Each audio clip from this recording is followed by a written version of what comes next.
রূপা জন্মেছিল একেবারে সাধারণ এক গ্রামে। গ্রামের নাম দিগলপাড়া।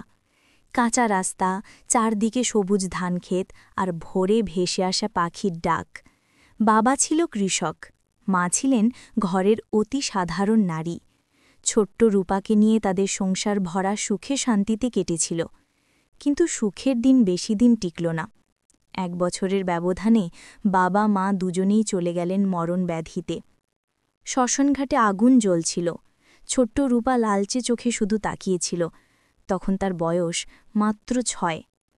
চারদিকে আত্মীয়স্বজন থাকলেও সবাই মুখ ফিরিয়ে নিল, কারণ অনাথ মেয়ে মানেই বোঝা।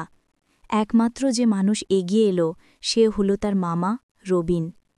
রবিন তখনও অবিবাহিত, বয়স 30-এর কাছাকাছি। নিজের ছোট্ট ঘরে অল্প জমি নিয়ে কষ্টে জীবন কাটাচ্ছিল। তবু সে রূপাকে বুকে টেনে নিল। চিন্তা করিস না মা, আমি আছি, তুই আমার চোখের মণি। এই কথাটা শুনে রূপা তার বুকের ভেতর জমে থাকা কান্না ছেড়ে দিল। সেই দিন থেকে মামাই হয়ে উঠল তার অভিভাবক, তার ভরসা, তার একমাত্র পৃথিবী। রবিনের সংসার ছিল খড়ের ঘরে, পাশে ছোট সবজি বাগান। দিনের পর দিন সে হাড়ভাঙ্গা খেটে জমি চাষ করত, বাজারে কাজ করত। নিজের খাওয়ায় যতই অভাব থাকুক, রূপাকে কখনো খালি পেটে শুতে দেয়নি। গ্রামবাসী বলতো, রবিন বিয়ে করল না শুধু ভাইজির জন্য। এমন মানুষ আজকাল কোথায়? রূপা মামাকে দেখে ভাবত, আমার যদি বাবা মা থাকত তারাও হয়তো এমন করত।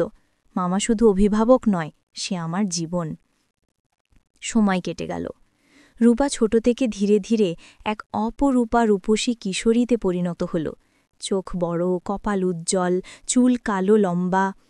গ্রামের নদীর ঘাটে যখন সে কলসি নিয়ে যেত, সবাই তাকিয়ে থাকত। কারো ঠোঁটো ফুটত নোংরা হাসি, কেউ আবার চোখে আগ্রহ লুকাত না। কিন্তু রূপা এসব উপেক্ষা করত। সে জানত তার রক্ষক একমাত্র রবিন।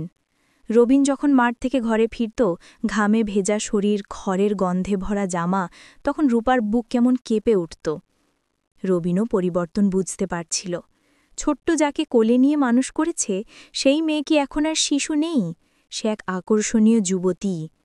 রাতে শুয়ে সে নিজেকে প্রশ্ন করত, আমি কি ভুল ভাবছি?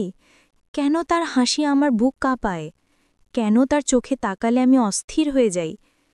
একদিন শীতের রাতে রূপা হঠাৎ কাঁথা গায়ে না দিয়ে ঘুমিয়ে পড়েছিল। রবিন নিঃশব্দে গিয়ে তার গায়ে কাঁথা জড়িয়ে দিল। সেই মুহূর্তে ঘুমন্ত রূপা একটু নড়ল, ঠোঁট নরমভাবে ফাঁক হল। রবিনের বুক কেঁপে উঠল। তার মনে হল এই ঠোঁটের কাছে সে আজীবন বন্দী হয়ে যাবে। রাতে রূপা আকাশে তারার দিকে তাকিয়ে ভাবত, কবে আমারও কেউ আসবে? কবে আমি কারো হাত ধরে অন্য এক জীবনে চলে যাব? কিন্তু দিনের আলোয় যখন মামা তার জন্য মাথায় পানি ভরা কলসি তুলে দেয়, কিংবা মাঠ থেকে ফিরেই ভাত মেখে দেয়, তখন মনে হয়, আমি কি আসলে মামাকেই চাই? কেন তার স্পর্শে বুক ধকধক করে ওঠে? রূপা একদিকে মামাকে অভিভাবক ভাবে, অন্যদিকে তার মনে জন্ম নিচ্ছে এক অদ্ভুত রোম্যান্টিক টান। আর রবিনও নিজের ভেতরে লড়ছে, ভালোবাসা নাকি দায়িত্ব, কোনটা তাকে মানতে হবে। রূপা তখন 20-র কাছাকাছি বয়সে। গ্রামে অনেকেই তার জন্য প্রস্তাব পাঠাত, কিন্তু দরিদ্র রবিন তাদের কাউকেই রাজি করাতে পারত না। একজন চাইত মোটা টাকা, কেউ চাইত সোনার গয়না। রূপা রাতে মামার সামনে চুপচাপ বসে থাকত। মামা, আমার বিয়ে হবে না? রবিন দীর্ঘশ্বাস ফেলত। মা, যদি হাতে কিছু থাকত তবে তোকে আজই বিদায় করতাম ভালো ঘরে। এই কথাগুলো শুনে রূপার বুকটা মোচড় দিয়ে উঠত। সে অনুভব করত তার মামাই যেন তাকে ছাড়তে চাইছে না। রূপার রূপ এখন পূর্ণ যৌবনে দীপ্ত। মাঠে গেলে বাতাসে তার ওড়না উড়ত, আর গ্রামের ছেলেরা তাকিয়ে থাকত হাঁ করে। রবিন এসব দেখত আর বুকের ভেতর অদ্ভুত অস্থিরতা অনুভব করত। সে বুঝত সমাজের চোখে রূপা তার ভাইঝি, কিন্তু হৃদয়ের ভেতর তাকে যেন আর ভাইঝি মনে হয় না। রাতে যখন দুজনে এক কুঁড়ে ঘরে আলাদা কক্ষে ঘুমাত, তখন নীরবতা ভেদ করে রবিনের কানে রূপার নিঃশ্বাস বাজত। অদ্ভুত আকর্ষণ তাকে আচ্ছন্ন করত। একদিন সন্ধ্যায় ঝড় বৃষ্টি শুরু হল। কুঁড়ে ঘরে চাল ফুঁড়ে পানি পড়তে লাগল। রূপা ভিজে গায়ে কাপড় লেগে কাঁপছিল। রবিন দৌড়ে গিয়ে তার গায়ে মোটা চাদর জড়িয়ে দিল। রূপা তখন রবিনের বুকে মুখ লুকিয়ে ফেলল। মুহূর্তের জন্য তাদের চোখে চোখ পড়ল। রূপার চোখে ভয়, লজ্জা, আবার অদ্ভুত টান। রবিনের চোখে ছিল আগুন। সেই রাতে রূপা আর ঘুমোতে পারল না। সে বুঝল তার মামার চোখে আর শুধু স্নেহ নেই, সেখানে অন্য কিছু আছে। মাসখানেক পরের ঘটনা। এক রাতে গ্রাম ঘুমিয়ে গেছে। রূপা ঘরে একা শুয়ে আছে। রবিন দরজা খুলে ভেতরে ঢুকল। রূপা? তার কণ্ঠ কেঁপে উঠল। রূপা উঠে বসল, চোখে ভয়। মামা, এভাবে? কিন্তু রবিন আর নিজেকে থামাতে পারল না। দারিদ্র্য, সমাজ, একাকিত্ব সব মিলে তার বুকের ভেতর জমা আকাঙ্ক্ষা সেই রাতে উথলে পড়ল। সে রূপার সর্বস্ব কেড়ে নিল। রূপা কাঁদতে লাগল, বুক চাপড়ে বলল, তুমি আমার ভরসা ছিলে, তুমি আমার অভিভাবক, আজ তুমি আমাকে ভেঙে দিলে কেন? রবিন নির্বাক হয়ে বসে রইল। তার চোখে অপরাধ বোধ, তবু ভেতরে কোথাও এক অদ্ভুত তৃপ্তির ছায়া। এরপর থেকে রূপার জীবন আর আগের মতো রইল না। বাহ্যিকভাবে সে মামার সঙ্গে সংসার চালাত, কিন্তু ভেতরে ভেতরে ভেঙে পড়ছিল। রাতে নিঃশব্দ কান্না ভিজিয়ে দিত তার বালিশ। একদিকে মামার প্রতি কৃতজ্ঞতা, কারণ সেই তাকে মানুষ করেছে। অন্যদিকে প্রচণ্ড ঘৃণা, কারণ সেই মামাই কেড়ে নিয়েছে তার নিষ্পাপ যৌবন। সে ভাবত, আমার যদি সত্যিকারের স্বামী আসত, আমি যদি ভালোবাসায় ভরা এক জীবনে যেতে পারতাম। গ্রামের রূপার কাহিনী একসময় লুকিয়ে রাখা গেল না। রবিন নিজের অপরাধ বোধে ভুগতে ভুগতে অবশেষে এক স্বনামধন্য পরিবারের কাছে রূপার বিয়ের প্রস্তাব দিল।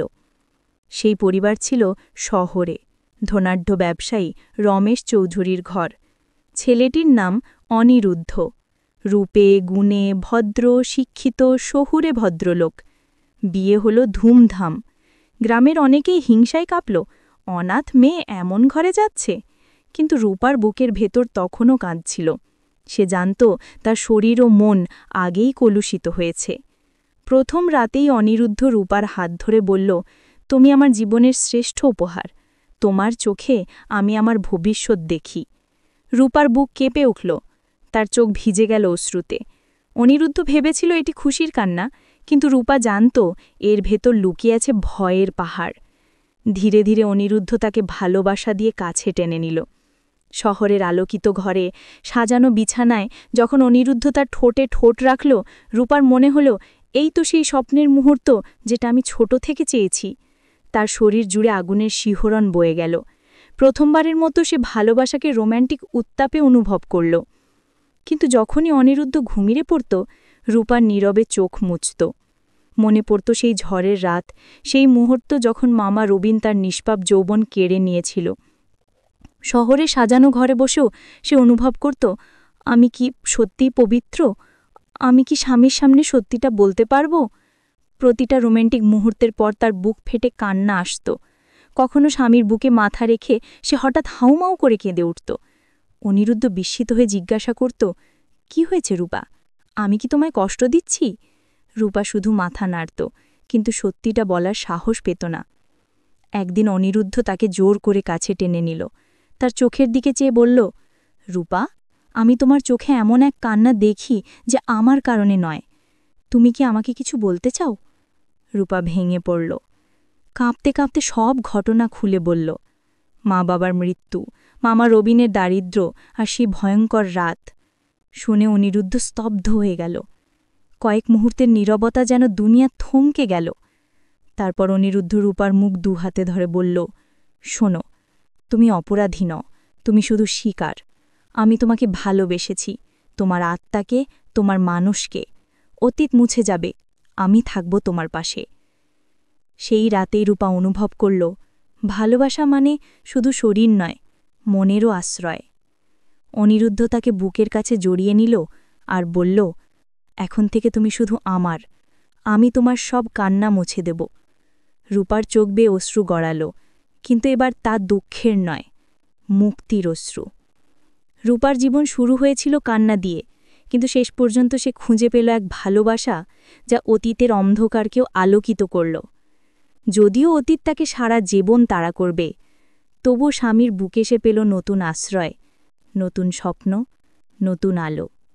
বন্ধুরা, আজকের ভিডিওটি এই পর্যন্তই। গল্পটি কেমন লাগলো কমেন্টে জানাতে ভুলবেন না। আর যারা এখনও চ্যানেলটি সাবস্ক্রাইব করেননি তারা প্লিজ সাবস্ক্রাইব করে বেল আইকনটি অন করে রাখুন, যাতে পরের গল্পগুলো মিস না করেন।